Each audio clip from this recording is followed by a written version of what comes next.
Assalamualaikum warahmatullahi wabarakatuh. Selamat datang di channel Kaweruh Jiwa. Channelnya sang kekasih yang peduli dunia dan akhirat seisinya. Bahasan kali ini tentang ada sebuah kisah tentang wanita pelacur Bani Israel yang akhirnya melahirkan anak-anak saleh. Bahkan, 7 di antara keturunannya merupakan seorang nabi. Kisah ini diceritakan Ibnu Qudamah dalam kitab At-Tawabin, yang turut dinukil Ibnu Waktunya dalam buku Nisaul Aulia, kisah wanita-wanita kekasih. Ada sebuah kisah tentang wanita pelacur Bani Israel yang akhirnya melahirkan anak-anak saleh. Bahkan, 7 di antara keturunannya merupakan seorang nabi. Diceritakan, ada seorang wanita nakal di kalangan Bani Israel yang selalu menggoda laki-laki dengan kecantikan wajahnya. Pintu rumahnya selalu terbuka. Setiap hari ia duduk-duduk di atas ranjang yang letaknya berhadapan dengan pintu rumahnya. Setiap pria yang melihatnya pasti tergoda dengan kecantikannya. Mereka bisa bersenang-senang bersamanya dengan syarat membayar 100 dinar. Wanita itu pun membuka kesempatan kepada siapa saja yang tertarik dengannya, asalkan membayar dengan nominal itu. Pada suatu hari, ada seorang pemuda, abid ahli ibadah, yang lewat depan rumah wanita itu. Begitu melihat wanita itu ia pun tergoda. Sebagai seorang abid, ia lantas berdoa kepada Allah, supaya menghilangkan hawa nafsunya dari hatinya. Namun, hal itu tak kunjung hilang. Akhirnya, pemuda ahli ibadah itu bekerja keras mengumpulkan uang, agar bisa bersenang-senang dengan wanita tersebut. Ia bahkan sampai menjual perabot rumahnya, dan semua barang yang ia miliki, sampai terkumpul uang 100 dinar.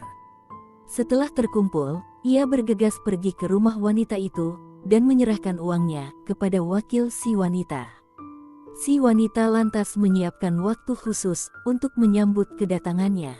Tiba pada waktu yang telah ditentukan, pemuda ahli ibadah itu menemui si wanita. Wanita itu pun telah siap segalanya, ia berdandan dan duduk di atas ranjang. Sesungguhnya engkau telah memikatku, sehingga aku bekerja keras untuk mendapatkan 100 dinar agar bisa mendapatkanmu, kata pemuda itu. Wanita pelacur itu lantas memintanya untuk masuk. Tak lama kemudian, si pemuda yang telah tergoda ini mengulurkan tangannya. Namun, Allah menurunkan rahmatnya, dari berkah ibadah serta tobat yang dilakukan pemuda itu.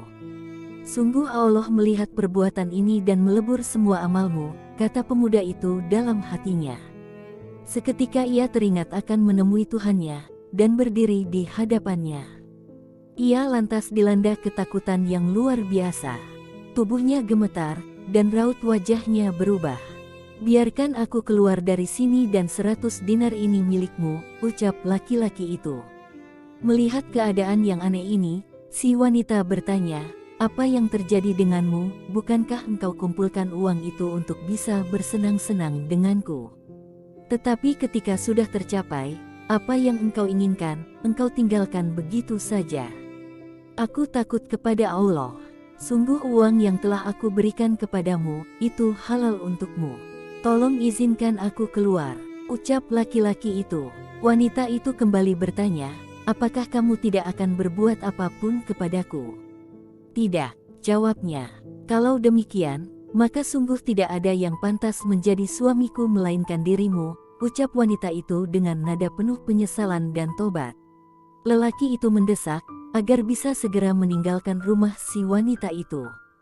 Namun, wanita itu tidak mengizinkan, hingga laki-laki itu mau menjadikannya istri. Singkat cerita, akhirnya laki-laki itu pun pergi meninggalkan rumah wanita itu. Sebelum pergi ia sempat memberitahu nama dan rumahnya. Sejak ditinggal oleh pemuda ahli ibadah itu, si wanita diselimuti rasa takut karena mendapatkan berkah dari sang pemuda. Ia berkata dalam hatinya, ini adalah dosa yang pertama kali yang dilakukannya, dan ia sangat merasa takut. Sedangkan aku telah melakukan dosa ini selama 1 tahun. Tuhan yang ditaatinya adalah Tuhanku juga. Dan seharusnya rasa takutku melebihi rasa takutnya. Wanita itu lantas bertobat, hingga pada suatu ketika ia memutuskan untuk menemui lelaki itu, dengan penampilan tertutup dan memakai cadar. Setelah bertanya ke sana, kemari kepada penduduk desa, ia pun bertemu dengan lelaki itu. Namun, begitu lelaki itu mengetahui bahwa yang datang adalah wanita pelacur yang pernah ia datangi, ia lantas terkejut, menjerit dengan keras lalu meninggal dunia. Setelah kejadian itu, si wanita bertambah sedih. Hingga akhirnya ia diberitahu oleh penduduk setempat bahwa si laki-laki itu memiliki saudara laki-laki yang saleh, tetapi miskin. Singkat cerita, wanita yang dulunya pelacur, itu menikah dengan saudara laki-laki ini karena kecintaannya kepada saudaranya. Dikisahkan, di antara keturunannya mereka terdapat 7 nabi Bani Israel.